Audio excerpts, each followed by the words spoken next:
бүгінгі күн біз үшін қуанышты, ерекше күн болмақ. Сіздердің көңіл күйлеріңіз қалай? Жақсы! Ендеше осындай жақсы көңіл күймен барлығыңды шаттық шеңберін құрауға шақырамын.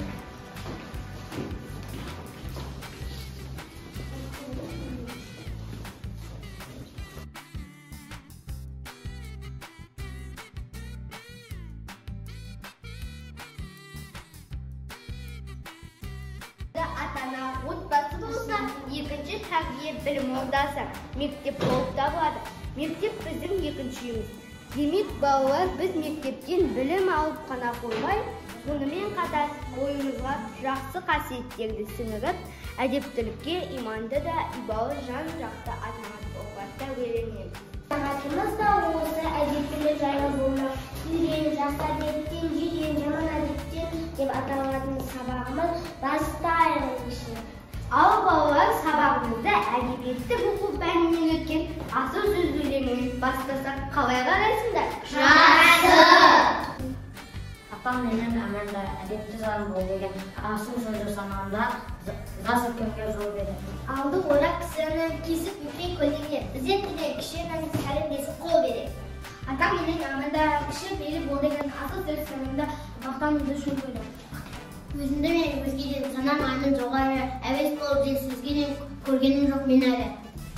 Адам менен Аманда әділетті бол деген асыл сөзді санағанда жүрем әділ жол менен. Сіздің атам Аманда мейірімділік борышы, қадірлі адамға берімді болушы. Қалдырмайтын жалған сөзге төзбеймін, қалдырмайтын ұятқа тек шындықты көздеймін. Орындаймын тілектердің бәрінде, кейде ауырып қалғанда әкетпеймін. Атам менің Аманда ол дүниеғыш күләуғыш асыл сөзі санамда болып жүрген күләуғыш. Үлкен де кішінің айтқан тілін алған істеп бәрін ісінің көңіл жаттаған. Құс ясын бұзбаймын, бүлдірмеймін, кететін қабырғаға бұзбаймын, жинап қоймын. Құрметті оқушылар, келесі кезекте әдептілік жайлы бейнебаян тамашалайық. Ендігі кезекте мақал-мәтелдерді жалғастыру жұпты жұмыс.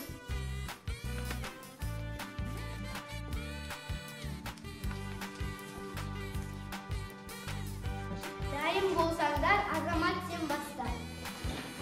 Әдепті бала кездесе сәлем берер бас ет. Жақсы адам айменен күндей әлемге бірдей. Сіз деген әдеп, біз деген күнде. Ұлық болсаң кішік бол, кішіден ізет, үлкенге құрмет. Әдепті бала ата-анасын мақтар, әдепсіз бала ата-анасын қақсатар. Әдепті бала ақыл бала, әдепсіз бала суыр бала. Ақыл дұшпан ақыл дос, ақылына ақыл қос. Әдептілік белгісі елін сәлем бергені. Рахмет. Ақиқат немесе жалған ойыны. Шарты айтылған пікір ақиқат болса, қол соғымдар, айтылған пікір жалған болса, басымызды шайқаймыз. Үлкендердің алдынан кесіп өтпеймін. Мен ұрлық жасағанды ұнатамын. Әніме оқу үйретемін. Кішкентай баланы ұрмаймын. Итті аяғыммен тебемін. Ойыншығымды ешкімге бермеймін. Сабақтан кешікпеймін. Досыма көмектеспеймін. Келесі кезекте мектеп ережелерін қалай сақтау керек жайлы көрсетеміз. Бірінші көрініс мектеп ережесі.